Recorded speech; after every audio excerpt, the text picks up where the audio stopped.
What's up, everybody? It's Jack and Dan. A few weeks ago, we built a little infinity tank here, didn't we, man? Yeah, now we're gonna scape it up. Let's scape it up, dude. All right, first things first. So the infinity portion of the tank, here's the crappy part, man. When you go underwater and look from the front, you can't see it because of the reflection of the water. I'm gonna turn the light off right here so you guys can see what I'm talking about. Boom. Well, it's still kind of bright from the window, but you can't actually see the infinity part until you go above the water, which we totally didn't realize was gonna happen, man, right? Yeah. So if you're gonna do an infinity thing, have it in a tank where it's low, or you're not gonna fill it up all the way. Which, that's what we plan on doing anyway with this tank, because that's the kind of tank it was. It was a critter cage. We don't want to fill up anyway. So that's the only part that kind of stinks. So you can't actually see it until you come up here. So anyway, there you go. That's the bad part. So luckily we're tall, and this is in a place where we can look over the top. Now we might even take the water down a little more, but anyway, there you go. So just like we were saying in the other video, we took the old heater. We did a video on these heaters, a while back. These are some of the cheapest heaters you can buy in the world, and they last a pretty darn good, long time, and they're pretty awesome. So we got a few extra ones when they had an incredible deal, and we threw one in here. It's stuck sideways, so you can't really see it. And we did get the ship that we were talking about, and it was just a little broken ship that we kind of put in the middle of this lagoon because we thought it looked cool. And it was super cheap on Amazon or something like that, and it's awesome. We threw a piece of pothos in here. We threw a piece of pothos in here that broke loose from the 220. That we're just going to kind of let float around, and hopefully it'll grow some roots, and then we'll have it come out of here. And there's actually another piece we're going to be cutting off of there right now because it's becoming separated. We'll show you that in a minute. So this is just a log we kind of showed you guys last time that we had around. The blue pullers can easily go inside there and underneath it, and they will most likely be able to breed in there. These are just old plants we had that Jack kind of dug. So yeah, it's going to be something like that. He's putting a couple plants over there. So we're going to do like artificial stuff just so it lasts and everything, okay? And then you know, we'll put some, I'd probably put some pothos coming out of his back and then maybe go up on here. I used to have this hanging above a tank a long time ago. It was this old thing I found in like the Mark's clearance aisle, and I just ran pothos around it above a tank. So we had it. That's one of the reasons we hang it there. We hung it there. We hanged it there because we're going to take a piece of pothos and bring it out the back. So there's the heater wire coming out of there. Now what we did, you can hear this is kind of an older pump. Just tubing and an old pump that we had out of that pile we had over here on the ground last time we shot the first video, and an old sponge filter. We did take the sponge filter, we took the actual sponge and swapped it out with the newer sponge in the Green Lantern tank so that the culture and stuff would be in there like Jack was saying last time. So anyway, put a stone on it, and you can see that's bubbling away pretty good. I'm gonna turn this light back down a little bit here. You see a little better. So sponge filter in a corner. This is going to be their little living quarters, breeding area, little broken ship in the lagoon. It's putting some plants over there. This will all honestly get tucked back. Actually, this is kind of an old loud one. We've talked about this before. If you get a loud pump, we got to stick some cotton in there, by the way. But if you get a loud pump, just put it on a blanket, turn on its back. It's crazy how that works, isn't it? Yeah. Way more quiet. But anyway, we're just going to tuck all this behind here, and just kind of wanted to show you guys where we're going with this.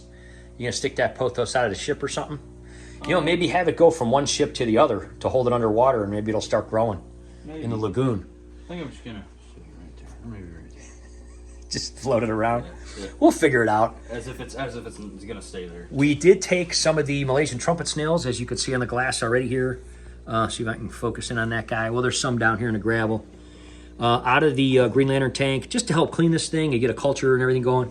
We put a big pleco wafer, algae wafer in there, munching on that. There's like 50 of them. We just grabbed a whole handful out of them. When we feed in that tank, they kind of just collect all around a wafer, and we just grabbed a handful, threw them in here. So let's go get that other piece of pothos, and we'll kind of come back, turn the lights off so you can get a better look at this whole thing. All right, here we are in the other room with the big tank with all those pothos. Quite a few months back. What's up, Lace? You gonna make a cameo?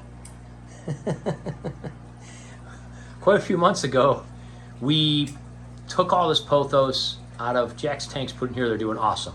However, when we did this one, there was a little kind of a disconnect right here. And believe it or not, through several months, it has still provided water through that tiny little dried up vein there to this other whole section. But we noticed the leaves are starting to get a little dry and it's no longer providing. So Jack's gonna cut that. Go ahead and cut that right on the right side of that black part there. And we're gonna take this piece off and kind of take it over there to that tank. There you go. So yeah, we're just gonna take that off. And then hopefully, if this other one grows, now that it's not, you know, kind of hanging on by a thread, I think that's amazing that that lasted for months, providing water and everything just through that tiny little thread. Let me see that. Look at that. Look at that. Look at that. Isn't that amazing? Because basically it broke. And this is all still living pretty well. Yeah. So we're going to cut this and put this over there. And we'll just kind of leave these things up. And you can see, isn't this kind of neat that this one started to sprout? We're gonna just stick that kind of right up there. Look at that. And that one started to kind of sprout new leaves out of that area. So it'll hopefully take off from there. And we'll just kind of see, we'll just leave those hooks up for now. And just kind of, isn't that cool though? Yeah. So let's go put this one in the other one.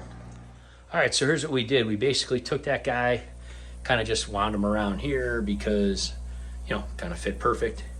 It's just going to come down in the corner with the other things and just go into here. And hopefully it take some root, and that'll help kind of clean the tank. The little nub that was left, we kind of let float around. You never know. Sometimes those things can start growing. And the other one we just kind of held down because it was floating. We'll see if it'll start growing or something, and maybe, you know, wind that in with here. There is going to be a light, obviously, like we said, Higer's sending us one. If not, we have other ones that we can put on here, and that'll give some more lights. So hopefully this thing will be kind of self-sustaining. Between the snails, the sponge filter, the roots, we're just going to kind of let this go for a couple of weeks and see what happens and everything. Go ahead and hit the light so we can take a better look at how this effect looks and everything.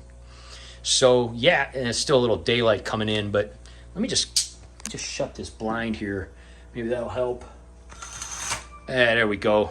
Yeah, I kind of think the way that we set up the plants and the structure are kind of cool, because then you have the big lagoon and then you have their little habitat over there. Yeah, it's super cool.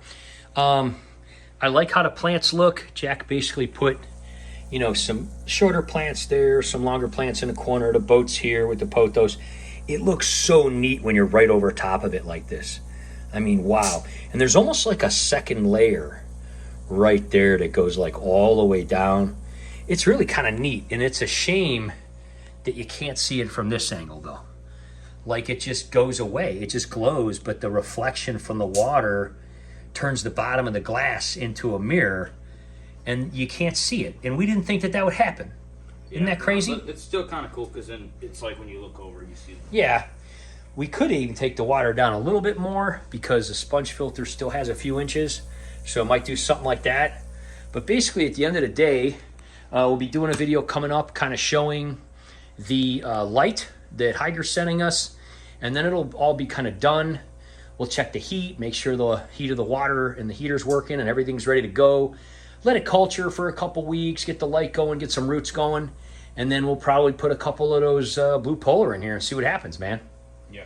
So, you know, I think it's pretty awesome. We're off to a great start. So we'll see you probably next video with the light on top, right? Yep. We'll see you next time, guys.